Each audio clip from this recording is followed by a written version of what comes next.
Welcome back, Patriots. Sarah Adams, the CIA terrorist targeter, is finally trending on X over her revealing not just about how there's sleeper cells, thousands of them inside America present time, but also that we're giving the Taliban over $87 million a week. We've been covering this for over a year, along with Sean Ryan, who covers her on his podcast. But what's trending here is U.S. aid to Afghanistan, unintended Taliban funding, ? It says here, recent discussions on social media platforms highlight allegations that the United States taxpayer money is being funneled to the Taliban in Afghanistan, while some posts claim direct funding. The complexity arises as the United States aid has been channeled through the United Nations for humanitarian purposes. Representative Tim Burchett has introduced legislation aimed at stopping this flow of funds, which has passed the House but faces delays in the Senate. The United Nations has been involved in delivering cash to Afghanistan post-Taliban takeover, potentially leading to indirect benefits for the Taliban. This situation underscores the challenges in ensuring aid benefits the Afghan people without supporting the ruling regime, which is almost a direct correlation to what's happening with the Iranian humanitarian aid that we were told was frozen, that left South Korea and went to Qatar. But now the Iranian government, the regime, is tapping into those funds. Well, Sarah Adams here, again, a CIA terrorist targeter, codenamed Superbad, who was presented on the Sean Ryan podcast over a year ago, exposing all of this, which we did cover over a year ago, is finally getting the recognition she deserves, because they've been exposing this stuff for quite some time. And with the most recent debacle that took place in Trump Tower with the Army veteran blowing himself up, well, she says this: Afghanistan's former spy chief adds yet another pot of United States taxpayer dollars funding the Taliban. Let's break this down. So here we go. Buckle up. The United States is giving them up to $87 million per week. That's the amount the United States dollars we fly into Kabul on planes. If this is new to you, check out this graphic for details, which we'll look at in one moment. $10 million per month. This payment goes to the Taliban's office in Qatar to cover administrative costs, which we've covered different aspects of this 10 million, specifically the 3 million that's covering administrative costs. So if this is news to you, not only head over and follow Sarah Adams there on X, links in the description, follow the Sean Ryan podcast, links in the description, but also follow our show, which we do every single weekday, 6 a.m. Pacific Standard Time, an hour-long podcast. If you followed us, Sean Ryan or Sarah Adams, you would have had this information over a year ago, folks. $446 million in 2024 allocated under Operation Enduring Sentinel.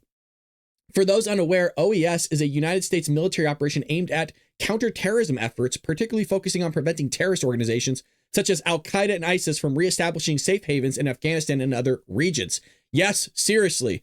Boy, some of that renowned congressional oversight would be useful right now, because this operation has clearly failed miserably. About Congress, when I briefed a number of representatives about our funding to the Taliban, they asked me for a list. That's right. While being the body that approves how much our taxpayer dollars go to the Taliban, they don't even know all the United States government sources funding the Taliban themselves. There's no tracking or accountability involved. And once the Taliban receives the money, there's zero oversight where it goes.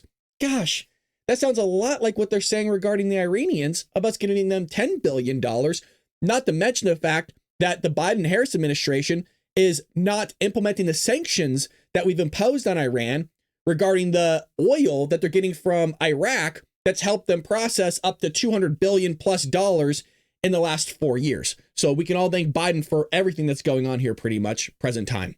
If you know of more funding pots, please add them. The graphic above also highlights another staggering number, $3.5 billion. This was taken from Afghanistan legitimate government reserves and funneled for the use by the Taliban, conveniently parked in a Swiss bank account. We cannot allow this to continue. We must intensify our efforts and bring more to the fight. So we have this downloadable link here, which you can go to yourself. It's a little hard to read, but let's kind of break this down together.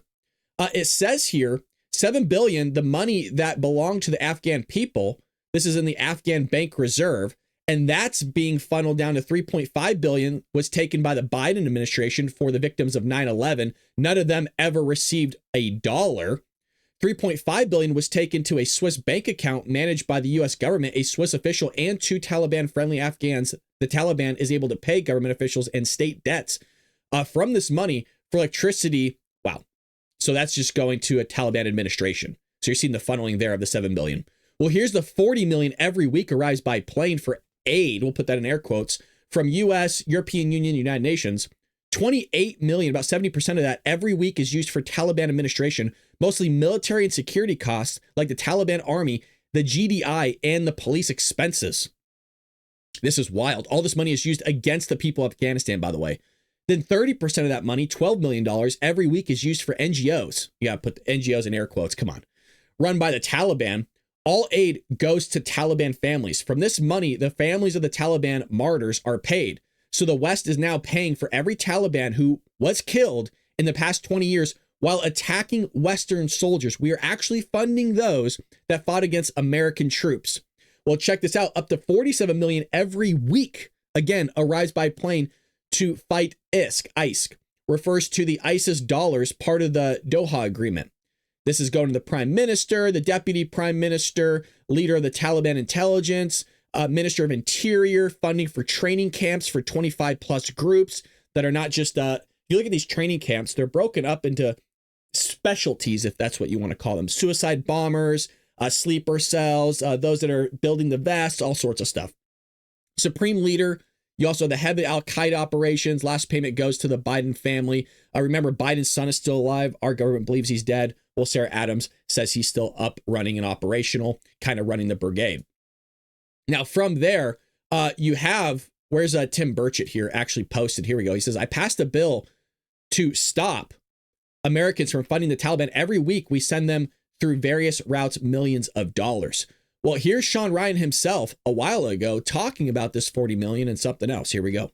An Afghan, he goes by the call sign Legend, who is basically blowing the whistle on the current administration on how they are sending $40 million a week, and it's actually more, as you'll find out in a future episode, to the Taliban, who we fought for over 20 years.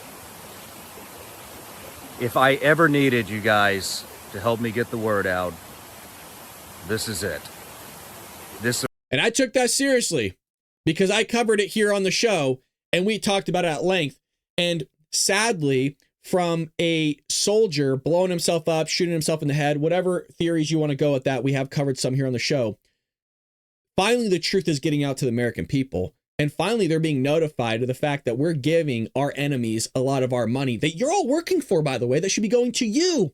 That should be going to help making this country great again. But when you have an administration, an entire party, an entire deep state apparatus that's going against the values of this country, going against the American people, treating you as second-class citizens while they're treating the world as first-class citizens, especially those that are enemies to this country, there's a massive problem on our hands that we need to get fixed here real quick. And it's Donald J. Trump that's going to do that. I think a lot of us are tired of this. There's a lot that needs to come out. That's why we need Kash Patel as the FBI director in office.